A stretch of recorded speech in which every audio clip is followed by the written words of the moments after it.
not see the pre-game show because these two guys started. I'll introduce both of them and their main heckler, who is sitting in the front row.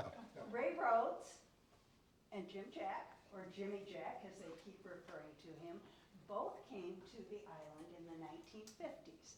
But they lived on the far ends of the islands and have very different experiences. As we looked at questions for this, I thought about all of the universalities of growing up in the 1950s. Our life was not as comfortable.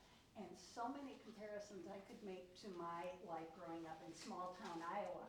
So many things are very similar, and so we can connect with that.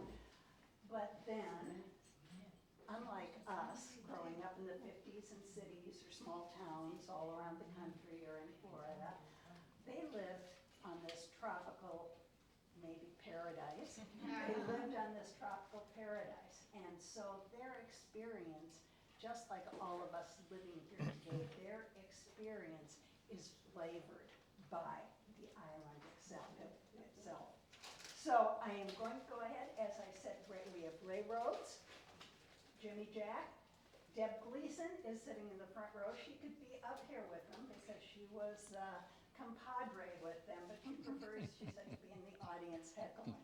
So I'm going to, I don't know if I'll have to do a lot of questioning, I may, but these two, once they get on a roll, will get going.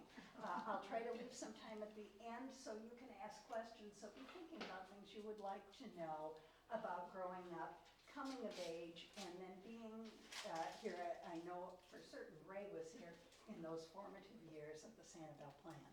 So without any further ado, let's welcome these two gentlemen, and I'll start the first question.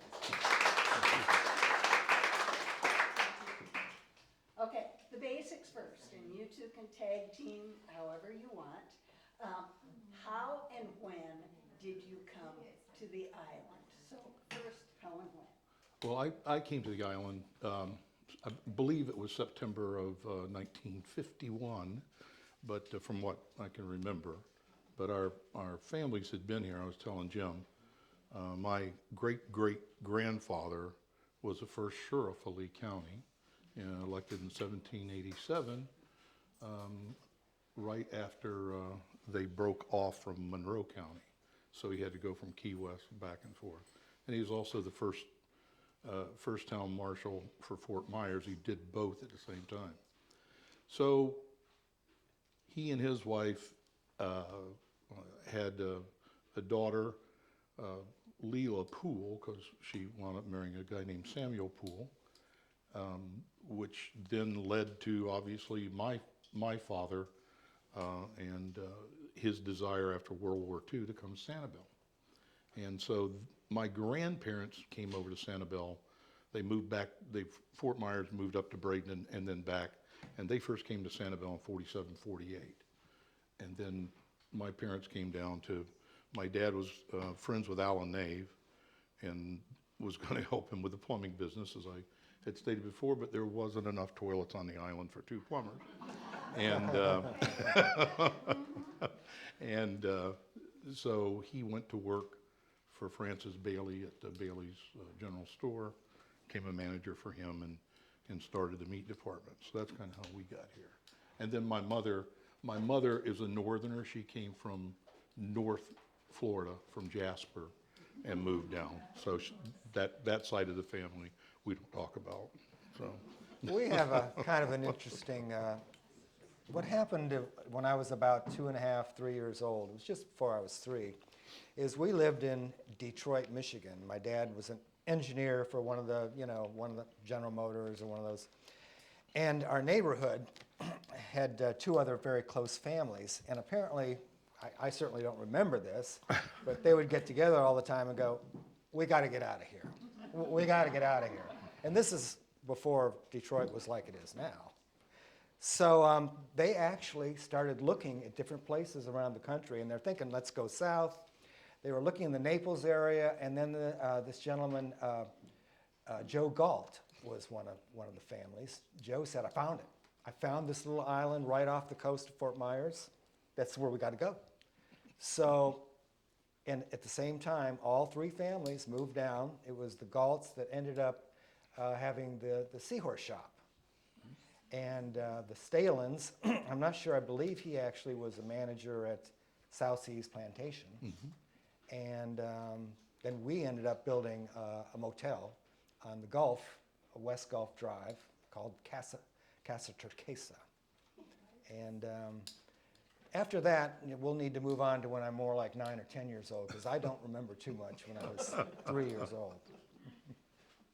Okay, so you came to the island. Your fathers obviously came here for business. Tell us a little bit about where you lived, and I know you can't go back to those prenatal memories, but if you go back to when you were a boy and you remember the house you lived in. Well, after enough Cap Morgan, I could remember the prenatal. Yeah, probably, but it might not be true. Well, the first, this is kind of where I lived. The first house that we lived in was up near Nays, but it was just for a short period, about 6 months. And then we moved, Francis had a little house next to the general store, which was Charlotta's tea room. So we lived in that for 13 years, right on the bay. So you'd walk out the front door and about 100 feet away is the bay, and we'd do that. And it was only fitting, my father was a plumber, we didn't have indoor plumbing, so. But I think by the time I was 8 or 9, we got that, but, you know. So it was just a different existence, because even if you put a well down in the ground, the water was still salty. So everybody had rainwater tanks, and it was a kind of a primitive existence. And then when you talk about mosquitoes, I mean, you think you have mosquitoes today, you don't. It was pretty nasty. Pretty and, bad. and sand gnats. Pretty bad. Yeah, horrible. So We actually, when we first came to the island, I wish I knew exactly what house it was. It was very, very small. It was right off of here, Periwinkle, I mean. And heck, it could be one of the very small ones. It should be historical. And we were only there for a very short time. And then, fortunately, my folks found a position at Casabel, and they actually managed the Casabel Inn, or Casabel, the cottages and this and that. While they were doing that, he was having his motel built, which was out on Gulf Drive, like I said. And what we did there is, once we got one duplex done, then we moved into one half and rented the other, and then he got the other duplex done. And we kept moving up to, each one was a little better, so we'd move over to that one while I was growing up. But most of the time, you know, it was right there in the Gulf of Mexico, and I just have so many memories of just going down to the beach all the time, day and night. It was pretty beautiful. correct me if I'm wrong, you had a neat fireplace in your house. Didn't you have a fireplace that was? Well, that's when we actually had a with real the- yeah, house. the That's house when we across finally from the didn't have, cottage. yeah, we finally did get a real house and didn't have to live in the, Because I was amazed, Yes. you know, with this fireplace couldn't be down here. We didn't have a fireplace inside, unless I accidentally oh, we started a used fire. it, never. But you had this, yeah, but you had this neat fireplace, Yes, I we did. remember, in your home. Yeah, It's probably a carryover from them having lived in Michigan. Michigan, yeah, it was neat. Okay, so you had houses, relative degrees of primitive life. I'm just curious about infrastructure. Ray, you said you did not have indoor plumbing. Jim, did you have indoor plumbing as you built those? Well, you know, yes, and in fact, it depends on where you were in the island. Now we're up at West Gulf Drive. It's actually quite a high point of the island. And when you actually put down a shallow well through the Coquino, just underneath it was a lens of fresh water. We had great fresh water. We never had a cistern. We had running water and, you know, septic tanks, of course. But in fact, I remember when the city actually brought their water in and we actually had to move over to the city water, we were thinking, well, I don't know if this tastes as good as what we're used to. You know? So some parts of the island really had really good water, really did. The end down towards the lighthouse seemed to not have that clay barrier or whatever as well, so you get more brackish water, so you kind of, we had, I'm thinking it was a 500-gallon rainwater tank. And so we would bathe out, well, under the hose, but generally it's easier just to go out into the bay. And my mom had made the soap, and so we would lather up, and then you come and have a bucket or a small amount of rainwater that you rinsed off in afterwards. That was kind of it. Sure. So, but eventually, when we moved to the center of the island, we had real water and all that. So. Okay, we're talking about bathing, and that's good to know. And Jim, if you were. I did too. Yeah, Yeah. well, we all did. It was different in the 50s. Jim, when you were in and out of the Gulf all day. So All the time. Were you like us? We swam in a pool all the time, so we never really took a lot of showers. Were you just sort of cleaned in the Gulf, or did you shower? No, like I said, we had real water, running water. We really did. But no, I mean, I was in the Gulf all the time, if not swimming around. And then eventually we did end up having a swimming pool. And it wasn't salt water. It was a freshwater swimming pool. So, no, it was pretty normal. I'm going to jump ahead just because I'm curious to get a feel for this everyday life. When, and this would have been later, when did you get air conditioning and a television? Because for those of us growing up in that era, those were key moments in when life changed, air conditioning and television. Television, I was 13. We had one station, Wink. You could maybe get something out of Tampa. It was occasionally. dicey. It was dicey getting Tampa. Air conditioning, Defiance, Ohio, when I went to college and was in a dorm. That was the first time I had air conditioning. Yep. I remember, in bated breath when, because they brought back a TV from Michigan or something. We had a TV, but we had no TV channels. And I remember when eventually all of a sudden there was a test pattern that came up, and I was mesmerized by the test For hours. for hours. It was like, it's coming. And then, like Ray said, Wink TV finally arrived. As a Cousin kid- Vern. Huh? Cousin Vern. Never, and I missed all through childhood, all of the Walt Disney shows and everything, because, well, they were on a different network. Yeah. Couldn't get that, but air conditioning, like Ray said, oh yeah, I had air conditioning really early on. It was a fan that you put at the end of your bed, and no, you really had to have this because it wasn't so much it was to keep the bugs off. It was to keep the no-see-ums, mostly no-see-ums that would get through the screens. And we slept with a fan just, blowing basically up your sheets or whatever. Mm-hmm. And like you said, it wasn't until I went to college. Actually, when I went to college, I was so excited. And the first dorm, it wasn't air conditioned. It wasn't. It wasn't? It wasn't. It was called Murphy Dorm at University of Florida. It wasn't. But I was probably the only one there that was still comfortable, and all the other kids that had air conditioning, and they're just like, they couldn't believe that they didn't have air conditioning. I'm going, oh well, okay. Okay, we're getting some idea of how it was. Before we move on, and Jim, later on I'm going to be asking you, because I'm sure you have stories about interacting with guests and repeat guests and the whole hospitality end of this. There's got to be a rich legacy of stories.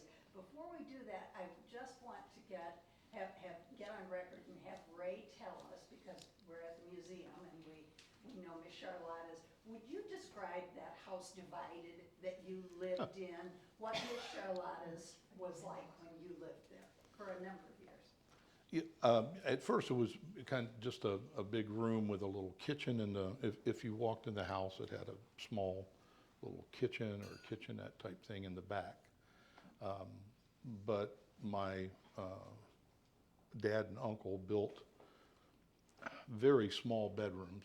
When you came in the front door, there would have been a bedroom that was put and was to the left. That was my parents, and then there was another small bedroom in the back with a couple bunk beds that my brother and I would share from time to time. And then just basically a great room with a dining room table and right off the little kitchen and front room. And then we had, eventually we had the two faucets, one that brought in kind of the brackish water and another one that brought in the rainwater. But it was very basic. They added a small screen porch onto the front, which was basically to sit on and try not to be devoured by bugs. But I can't, correct me if you remember different, Jim, but the way I remember it up through my early teens, we would go out to go fishing off the old Bailey dock. Well, you would have to be covered in 612, long shirts, gloves, a hood down over, and you're talking 80, 90 degree hotter weather, and covered with like 612 or Gulf oil. This is before off was invented, and go out, and you had to have some type of mask, and it wasn't even COVID. You had to have some type of mask because if you moved too fast, the mosquitoes actually would clog up your mouth. They were that heavy. And in Pretty bad. 1952, my daughter Sierra works for the mosquito control. Andrew, she can correct me if I'm wrong, but I think Sanibel had the highest mosquito count in the world in 1952. 365,000 in a trap in 21 night. So they were bad. Yeah. And yet you went out. So right when dusk went down, the sand gnats came out, and it was like you were on fire. Barely see them. And nothing, the no-see-ums, and you couldn't, even stuff just didn't seem to work on them in my mind. So then the sun goes down, then it was mosquitoes, these black hordes of mosquitoes.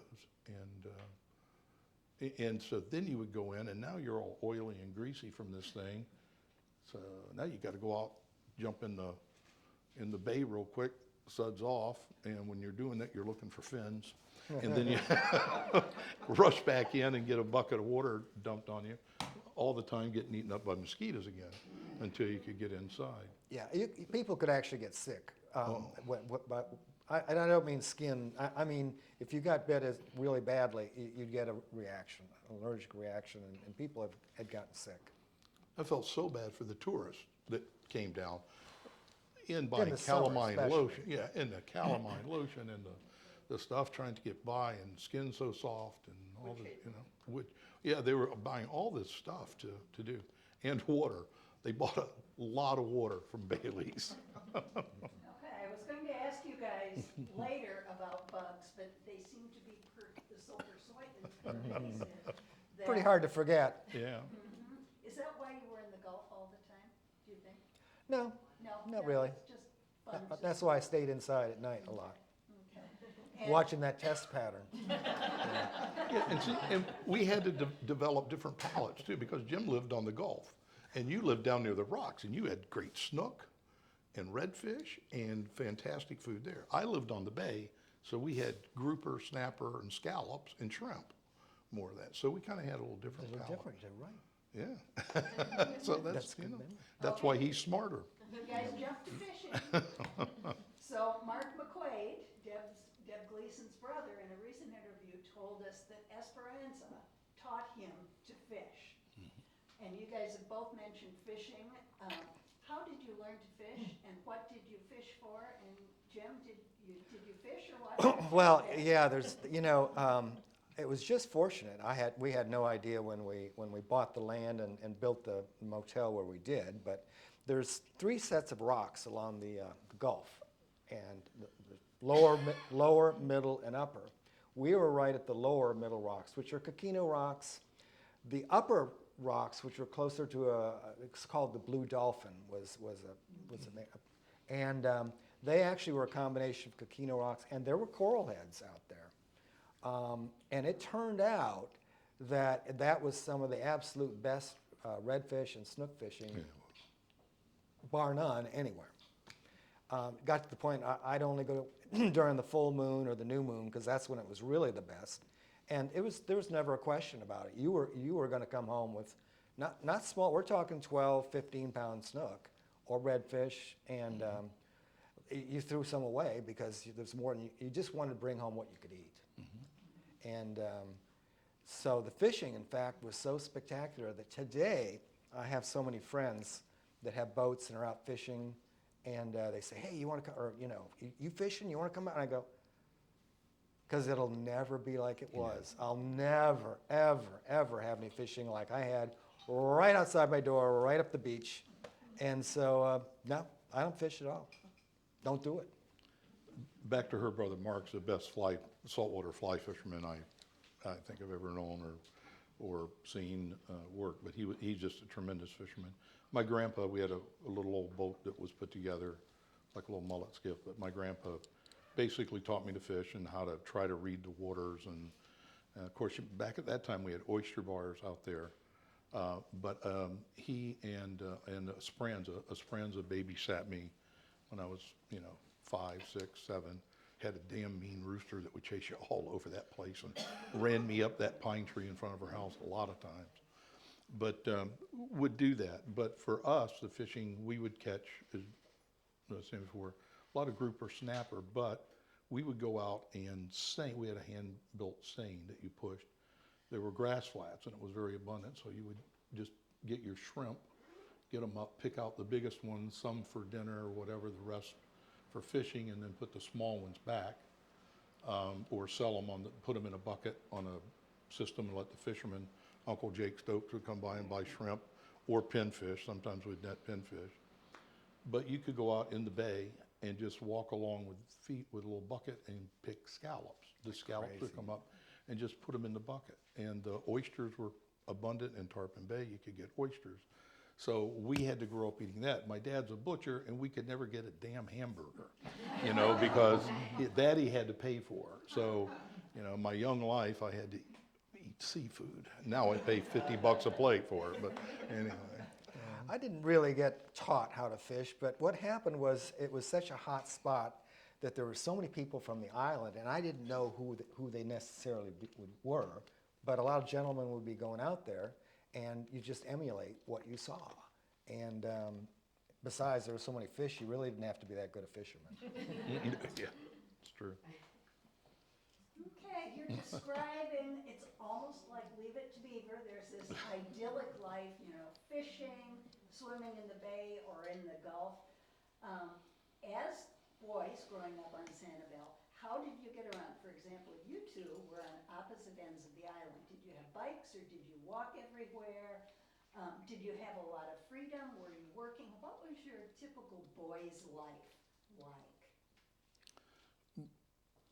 Well, I drove my hush puppies, your shoes, but no.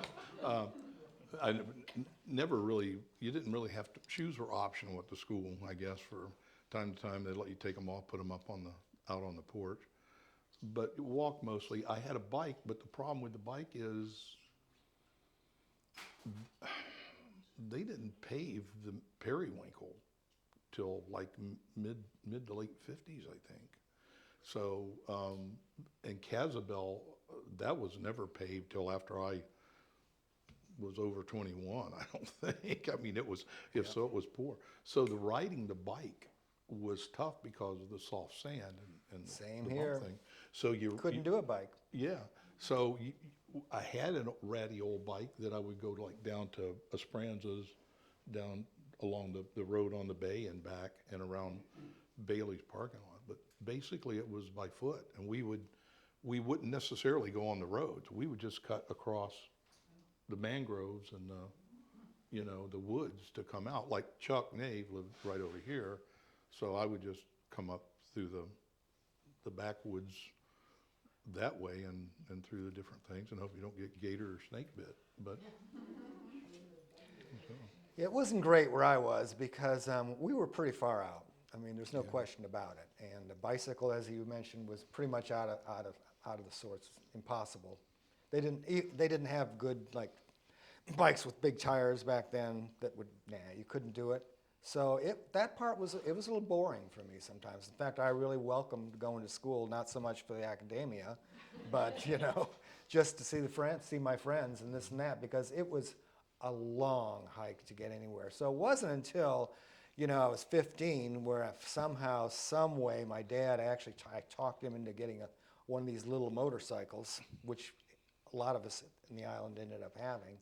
that I actually had the freedom to go see people on the island by myself, without my parents actually making a special trip to take me there. Yeah, my first was a Cushman scooter, I think it was. Yeah. And I Yamaha 80. Yeah, I bought it and didn't tell my parents. I got a lot of trouble. I hid it in the woods, you know. And then, I guess, you know, on Sanibel, everybody knew everything. So my dad knew I had it and I caught it. But they waited for me to be honest with them. And that was not happening. So, So Jim, you mentioned the Sanibel School. Let's jump to the school here on our property, which was when you two attended it. And, you know, as I said, I came from Iowa. One-room schools were the standard, and they were eventually all closed in 1966. The education in a one-room school was remarkable, and we have Ray sitting here who was a law enforcement officer for 4 decades and has chops and education for that. And Jim, who has his own engineering consulting firm, and they came from that little bitty school. So tell us about, was it Miss McCann who was your teacher? And what was a typical school day like for you? we had Miss McCann for the first 4 years, I guess, wasn't it? About 4 years. Yeah, before then we got Then they a couple had of little assistants. Yeah, Willis McCombs and. Yeah. She, you know, Virginia she was a Bissell. strict disciplinarian. There was no question about that. She ran that school with, of course, with, you know, but the tough part was all the different grades in one. She would bring a group up by her desk, and she would teach the subject to that class. And then think about how many different classes she had to teach, how many different subjects she had to teach. And heck, we didn't know if we were getting a good education or not. I mean, you know, really, you're young kids. But we were talking earlier about the fact that then when we went on to high school and college, and we found out there was never a gap in knowledge. We were fine. We never felt like we had to catch up with anybody. So that, I think, speaks volumes right there. That tells you that she prepared us, you know, and we were fine. No, It was good.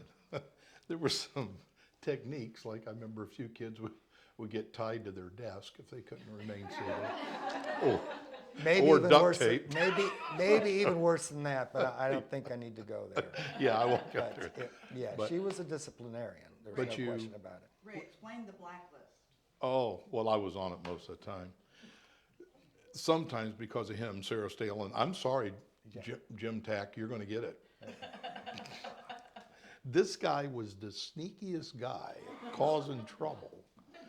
He had this thing of being able to slip a tack under Only those someone's that I keys. didn't like, Ray. Well, thank God you only got me once or twice, but poor Sarah Stalin, you picked on terribly. But anyway, and then Miss McCann would go, "Who put that tack there?" Well, I sat behind Sarah, but I didn't put the tack there because I saw Jim do it, and I didn't want to make him mad because then he wouldn't trade me with his peanut butter and celery, where I could get rid of my cookie that I didn't like. So, I mean, It all my works name out. would go up on the blacklist, and she had a blacklist, and that meant you had to stay inside if you're on this blacklist, and you couldn't go out and play softball or tag or anything This else. was a big thing, by the way. This was probably our biggest enjoyment. Was she was actually a fanatic in baseball and softball. Yeah. And she was the pitcher. And every at lunch, we'd all eat as quickly as we could because then we're going to go out and we're going to play softball. And that's what happened if you're on the blacklist. Well, you don't get to play softball. Yeah. But yeah, every day, all different. It didn't matter how old you were. You know, she'd make it work so that the young kids could still get on base. It was a big enjoyment. She was such a fanatic that I remember. She was from. Springfield, Illinois. And it was the Pittsburgh Pirates, though, that was her team. Yeah. And by gosh, when they went to the World Series this was, would have been back in the early 60s. They went to the World Series, they won the World Series. That TV was on during the whole game, the whole series. It, Or she- radio. Maybe, probably radio, It was yeah. radio. And she's watching, and they were she's playing listening those to it. doggone Yankees with Roger Maris and Mickey Yeah. Mantle. And that's the only she was time- sure they were cheating.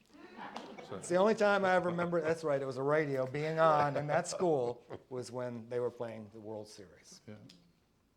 Okay, remarkable school, you went there, you said barefoot, and I imagine you got there. No, actually, here's the one thing that really, there was one thing really disturbing besides, and that is that I wore shorts. I mean, I wore shorts. And she said, no, you can't wear shorts to school, you have to wear long pants. And I told my mom, she said, no, she can't be serious. So I wore shorts again. And she goes, no. Now she's threatening me with the blacklist. Oh, yeah. So no, we could not wear shorts. And you think about that, in the summertime, Yeah. in that one-room schoolhouse, we had to wear long pants. Yep. At least you didn't have to wear a dress. No, and you had to wear a dress? We had to wear dresses. Had to wear them. Yep. She wanted that school to look like, And at lunch, we had those silly games. Bingo was a farmer had a dog named Bingo, and I'm going on a trip, and you gotta take this, and then you gotta. She kept us involved Yeah. constantly. She really was amazing. Yeah, she was.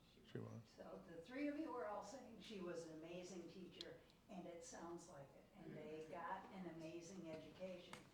Then, back in the 50s, it was a big step when you moved from, grades K or 1 to One. 8th grade, then when you went to high school. And again, here's where it's different for most of the rest of us. They had to go quite a distance to school. Any thoughts on attending Cypress Lakes High School from Sanibel, Jim? Well, the first year we had to ride the ferry, and we were on the first ferry, or was it the Oh, no, we were on the first ferry. first for ferry? sure. And Absolutely, the first one to leave. The school bus was on it. The black children were on the second ferry that went over. But we had for that first year, and then the Causeway opened in May of '63. And so then we were able to get there by bus, but we always got there late for homeroom, tying 10 minutes or whatever. But we were the little wackos from Sanibel. It's a long bus ride. That's a long bus ride when you think of, like, particularly I'm way out in there. We come all the way through here, then we got to take a ferry boat ride, then we pick up some kids in Iona. I get there, and like I said earlier, I did pretty well academically, but I had a D in phys ed, and for my first semester there, and I'm going, well, that's not right. I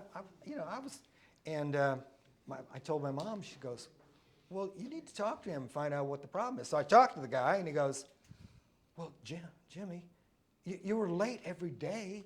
He said, I can't give you a B or an A because you were. And I go, well, we're from Sanibel. We take the first ferry. We can't get there on time. And he goes, oh, I can change your grade. Thank goodness you spoke up. Yeah. This was the fastest student in school at Sanibel School. Next to her. And then at Cypress, you ran track. Did you run track? I did run a little track. Yeah, dude was fast. I know because I was the slowest down. Kind of the But continuum. Ray, you played football, and there's a wonderful story that Uh-oh. I've heard, and I think your daughter told me. And that is about, because all of us know extracurricular activities form young people. They're remarkable. And you played football, but there was that ferry situation. What happened? How did that work out for you? Well, if with the ferry, if you were, and with anything, if you didn't make the last ferry, you had to stay over on the other side of the bridge. And if somebody had just posted, remember Crumpler's little store there at the ferry landing. If you didn't make it, you just had to stay there. So you'd stay, and somebody would tell your parents that you either didn't make it back in time or whatever. But the first year, they were just trying to form all the different athletics at Cypress. They were still trying to decide the colors and everything. So you just, or the thing is, you would just, if you were late, you would stay there. And some of the people that I would catch a ride with, some of the older boys, that would come back. Some of the older boys went to Fort Myers, like your sister Linda went Yes, to she Fort did. Myers, yeah. Yep. But they would go to Fort Myers High, and so you could catch a ride back with them, which I wasn't really supposed to do. You're supposed to get on the bus, but you just wound up staying over there, and usually the Crumplers would let us crash there. And Jack Williams, and I don't know if you remember Jack, but the Williams, his dad worked on the ferry, so it was just interesting. But It was tough, though. Extracurricular activity was tough because, because even when the bridge came. Now you think about this. It's $3 for the toll. Now, if you Google that, $3 in late 60s, 67, 60, that's $36 today. Think about that as a kid. So if you go over there and just, for whatever reason, drive over and have to come back, if there's a meeting, if you're in sports, you obviously had to share rides. Or if you didn't, well, that's $36. And that was a huge, I mean, in today's dollars. yeah, and I played. So it was tough. Actually, I got a little story here that I won't embellish this a little bit, but there were some kids that just ran across the bridge because, they had a car on one side and a car on the other. Because like I said, that was a lot of money. And bridge guys didn't like that. Now, I don't know why they put this on my car, but they did put this note on my car saying, we know who you are, don't do this anymore, and come talk to us. The hard part was getting by the guy that was Over there at the top on of the, the bridge. the drawbridge, yeah. So I didn't talk to him. Yeah. And I called up, I got a meeting with the county commissioner, head of the county commissioners. And he actually took me in and said, okay, I'll meet with you. Explained our plight. And he actually wrote a note to those guys at the bridge tolls that said, if kids need to get across, we can't let them walk, can't let them run, but you guys do patrols. Put them in the car, take them over. So I had the satisfaction of telling the guys at the bridge toll, And there wasn't. would you take me over? And I go, yeah, okay, sure. There wasn't a whole lot of nightlife on Sandville, so like really Cypress, that became my life because I played football, basketball, baseball, and even did track. That's why I thought you ran a couple times, but I didn't run. I threw the shot put thingy. Yeah, you did. Yeah. You were good. You were good at it. You were real good at it. So, but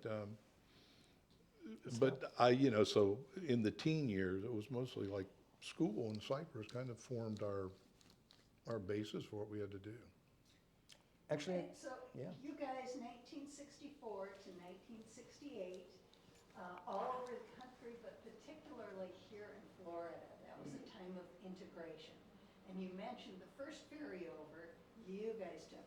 The second ferry, the black kids took. So I imagine they were more than half an hour late for PE when they got to school.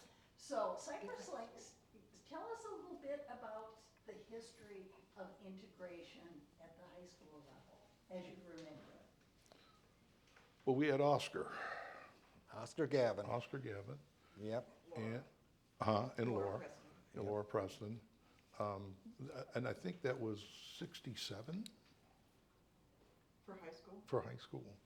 I think about when they integrated or whatever. I thought it was But- 68, but Was it, it could have been, anyway, I remember Oscar, this is horrible. He was a great running back, and Coach wanted him, so he lobbied to have Oscar. Coach Bedwell sure did. I remember that. I will And say, and Oscar and I were as far as on the island, though, that was one wonderful thing on the island.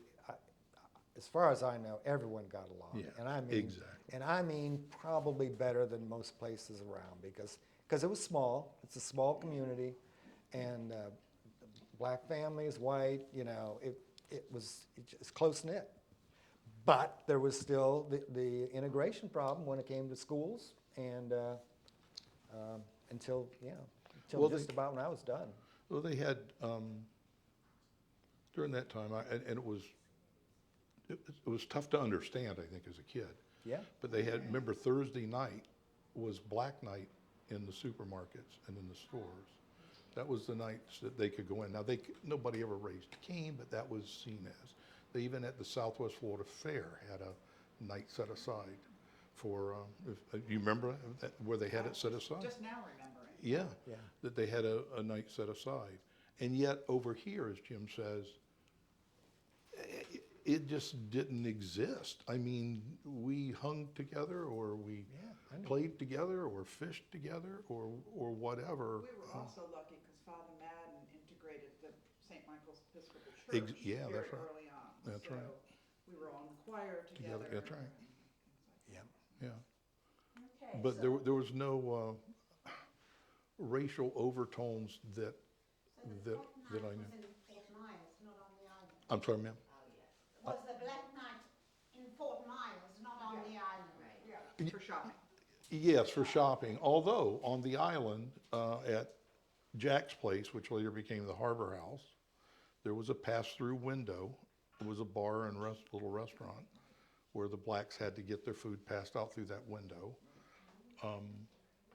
And this lingered for some time, because I was married in 1972. My wife's from Illinois, and we were coming back and we stopped at Barrett's. I was getting gas. She says, I'm gonna go use the restroom. And so she went around back, and then she came back to the car kind of confused, and she says, which restroom do I use? I said, well, ladies. And she said, to me, I just was used to it. It was part of what you grew up in your culture. They still had separate restrooms, and that was 1972 Wow. at Barrett's Grocery. Not on the And, island. Not on the island, but there, and the separate fountains. And it was kind of hard to understand, because Ray, I didn't prep you for this, and so if you don't remember. that's what the doctor said to me Yeah, too. I do. But you have a mind like a steel trap, so you'll probably remember. All of us watch Thursday nights on PBS, and we hear stories about Fort Myers and the area and the history. And a couple of years ago, during Black History Month, you were being interviewed. No, it might have been Oscar Gavin, was being interviewed about integration of Cypress Lakes High School. And he told a story about an incident that happened in a boys' bathroom. And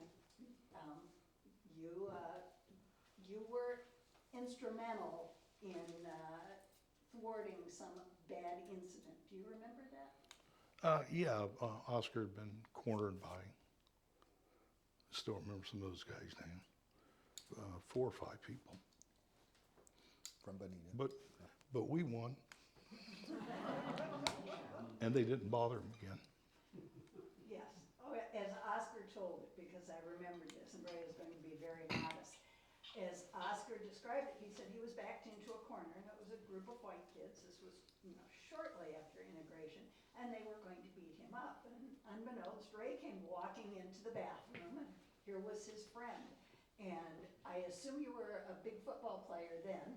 And Oscar said he took care of all of them, and then he threatened them and said that if anyone ever bothered him again, that they would have to answer to Ray. And he said, I had no trouble the rest of my high school career. So this one-room school, this island, the difficulties, it obviously breeds integrity and character in these guys. It's a pretty cool thing.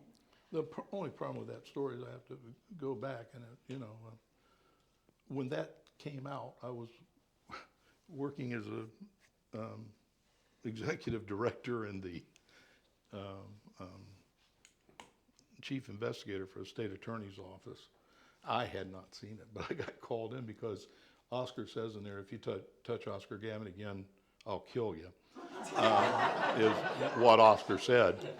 So I had this note on my desk first thing in the morning to go see Mr. Russell, the state attorney. And he said, hey, you were on this thing here, but you can't be making threats like that. And I said, that was back a long time ago, and I'm not sure I actually said that. But he said, well, tone it down, don't play that anywhere. So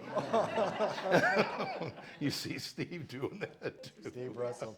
Ladies and gentlemen, you see there are so many stories that these two can tell us. And I'm going to ask them about one other subject. We won't even get into Ray, who spent, from 1976 on, spent 13 years as Sanibel's first police officer. That will be the topic for another time. But I would like to ask all of the tourists ask us about, and that is about their hurricane memories. And both of them obviously would have been here, and they would have had good memories in 1960 when Donna hit. So can you two, just to wrap this up, and then we'll have time for a few questions, can you tell us any hurricane? It was pretty dramatic, I'll tell you. As we all know, Hurricane Donna was the big one in 1960, and it was probably close to a Category 4. But anyway, predictions weren't as good. They're great now, but they were terrible back then. And we went to sleep that night with the prediction saying that it was going to be going way off the coast. And during the middle of the night, a car comes through the siren and basically telling everyone, got to evacuate, we got to get out of here. You need to, by early morning, you need to get to Casabel Airport.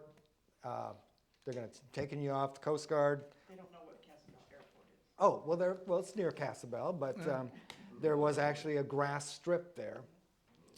And we're stunned. So just grab whatever you got and just go down there. So we were down there, I think it was still almost dark. I can't remember. It was, and my gosh, they had the double rotor, huge helicopters. There were 2 of them there when I was there. And wow. And everybody said, you got to get off. So we're standing there. I'm standing there next to Francis Bailey and one of these other families, the Galts. And there was somebody else, and I can't remember who it was. And Francis Bailey said, I don't want to go in one of those things. He said, my house in the middle of the island's been through hurricanes from way back and back into the 30s. He said, let's all just go there. So we did. So there was about 4 families. We went there. And I'll never forget the sound of that wind because it was like a screaming howl. And but we thought we'd done the right thing until we saw his detached garage start flying across the yard. And then everyone did kind of wonder for just a short period of time if really we should be doing this. But it turned out fine. Now, we couldn't take a car. We had to walk back to our place because, of course, the roads were just the Australian pines. I don't think anybody realized until Donna how brittle and what a shallow root system the Australian pines had. And I think that's when everyone realized they had to go because the whole Periwinkle Way was just crisscrossed. It took days for everyone with chainsaws. A couple of weeks, I think, to get that thing passable. Yeah. So we had to walk 5 miles from his place to our house to get back. Now, one last little story on that, though. My dad, in preparation, knowing it might have hit, the day before he had gone, he put tar paper up on the doors so that, if water did come up, which we were so high up there in West Gulf Drive, but he said, just in case. So he had them all sealed up, and we get back there, and everything's looking pretty good, but we realized that a couple of the roofs had been pretty much blown off, and so he pulls back that tar paper. Of course, water had never come over sand dunes, but the rainwater sure did. When he got that door open, that water just started pouring through because it was all held inside like a swimming pool. Held inside. Well, we did, my mother and I did fly off on those choppers, and my dad stayed with Allen Nave because they were in the fire department and civil defense, and your dad was in the fire department too. Yes, he was. Saw a picture of him on the truck there when I was looking there. But we didn't, and I'll never, eat a ham and white bread with mayonnaise sandwich again in my life. That's all they gave you at that shelter. And then we finally got back and came to the island, and we were living in the tea house at that time. But it all survived. It all survived. And Donna made it was so bad, it made it all the way up to Boston. And I hear it was that. A major amount of destruction in Boston, because I remember sitting and playing Monopoly by candlelight with my parents. Yeah. It was supposed to go past us, I believe, and go up around Sarasota and in there. And it then turned in. changed. It turned in. Yeah, it still hit you. Yeah. Now, what happened here, of course, the winds notwithstanding, they were horrible. But many people I know that were in Fort Myers at the time were amazed at the situation where the Caloosahatchee River became almost dry. You could almost walk across it except the one main channel down the middle. During one point in time, the way the winds were, but what happened was it sucked all the water out of the river, but it put it all on the backside of Sanibel. Sanibel, yeah. So it was those individuals that had homes, whatever, cottages on the backside, of which I had some good friends, that you had water coming off the bay into their house, you know, a few feet up, muddy, broken glass. It was pretty bad for them. This is on the east end? Easton. Yes, yes. Okay, well, I can tell this audience is getting, you have questions and you have things you would like to ask these gentlemen. And we'll ask Deb. Deb can throw in her 2 cents worth too. Before we move, before we move to those questions, just want to say, because they're talking about the Caloosahatchee being sucked dry, I didn't realize that happened. Apparently in Tarpon Bay, that happened during hurricanes too. It would just, all the water would get sucked out. And if you want to hear more about Tarpon Bay, next Tuesday at 7 o'clock, come to the community house for that Twilight Talk, because there will be more tales of the island and the unusual things here. But now, these two, I can tell you want to ask questions, so they'll ask them, I'll repeat them, and then you guys can answer. Yeah, Ray, we were describing Miss Charlotta's tea room. Two questions. One, was it known as Miss Charlotta's tea room when you lived there for the period of time? Number one. Number two, you mentioned that the back of the house had beds, two bedrooms. Was that in addition to the Miss Charlotta's? No, it was all built into that little Little house. square footage was exactly the same as it is right now? Right. So Okay, so the question is, Miss Charlotta's, how were the bedrooms situated, and when you lived there, was it called Miss Charlotta's? well, it was, they referred to it as Miss Charlotta's, but it wasn't a tea room. I didn't know what the tea room was or whatever, but it was just that small building, and you divided it up to live the best you could. It was cramped quarters, but Edie? I just wanted to know, how many kids were in the classroom? You know, that when you were all raised together? Just 41 total in the school, I think, as I remember. And we but- decided, we talked Yeah. about it, and we decided Oh, that well, there yeah. was 8 in Ray and mine. We were in the same grade. 8 in my class. So this is 25% of the graduating class right here. How's my math? No, Jim was. I was in the part that made the top 75% possible. Where was the black school?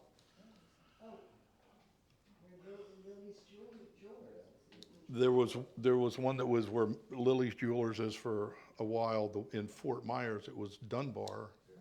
But, no, and, sorry, Kathy was bused to Dunbar during those times. It was a middle school, but she was one of the group for that. Was bused. But, yeah. I'm it sorry? was- Was that a long ride? That must have been a long ride by bus. Oh, Yeah. And it was Yeah. all ages, All black ages. kids from Yeah. first grade on had to leave the island. 2 questions. How did you get to school when you were living out on West Gulf, to the Sanibel school? And my second question, You'll come back to, the first question is for Jim. Living on West Gulf, how did he get to the Sanibel School? Well, that's a great question. I don't believe we had buses back then that I recall. Yeah. Did you? You know, I don't remember. It's funny. Miss Rhodes, no relation to us, Olive Yeah. Rhodes, Yeah. was a bus driver, and Well, I knew we certainly had that when we were going across to the other, Yeah. yeah. she did. But, yeah, see, didn't remember. You could have been on the Captiva bus too, because went to pick up the Ballinger.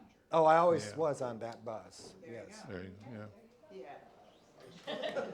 They didn't make you walk? I'd like to talk about the skiers. They started, as I understand it, with ski mosquito control measures in the fifties.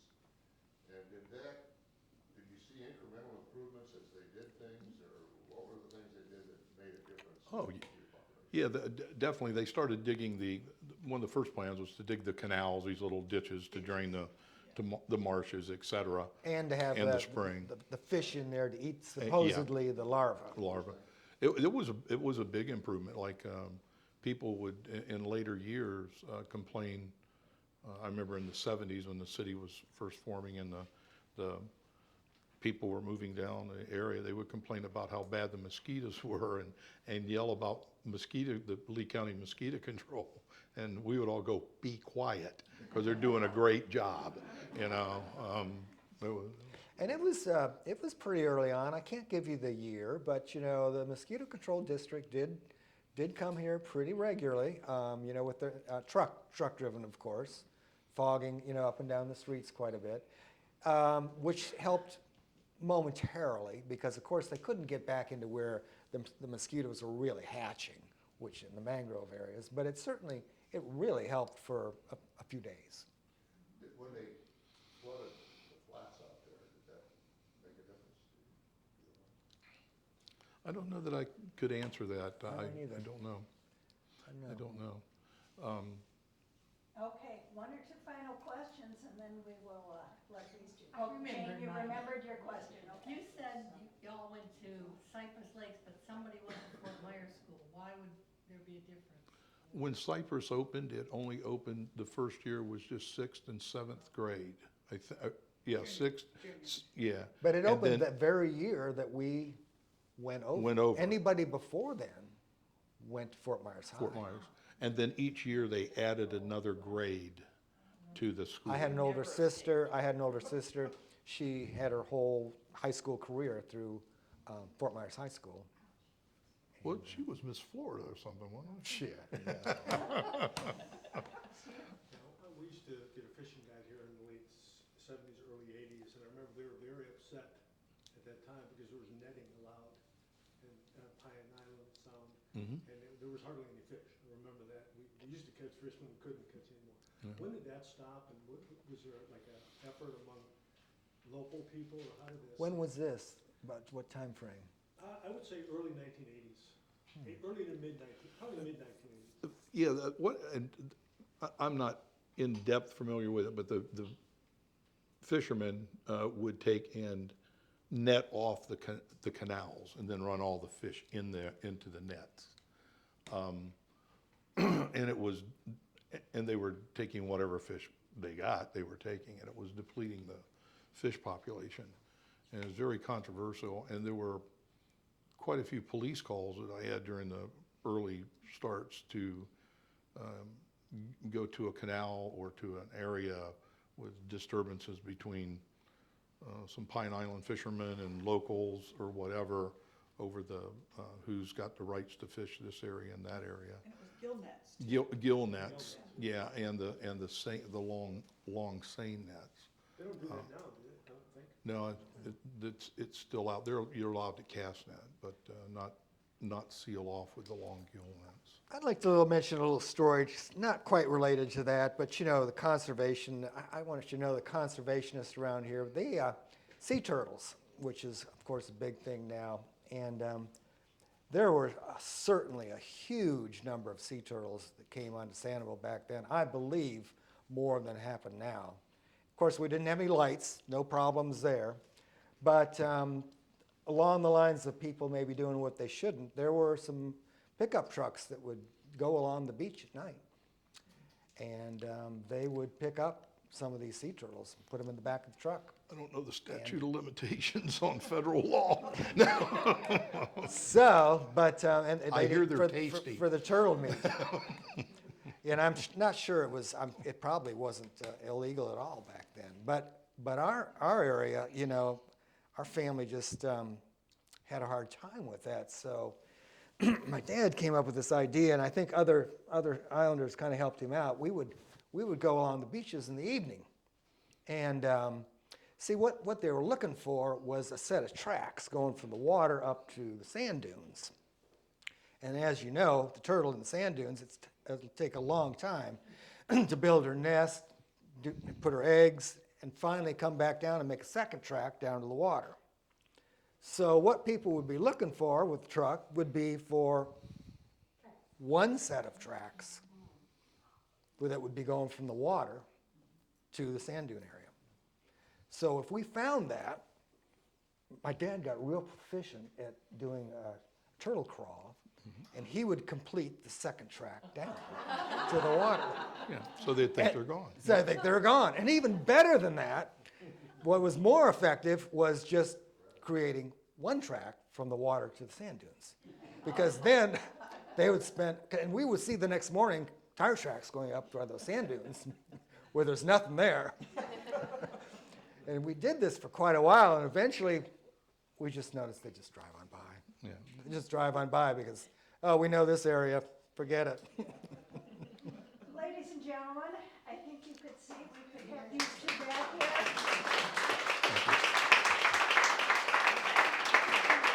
That's what we need is good though. And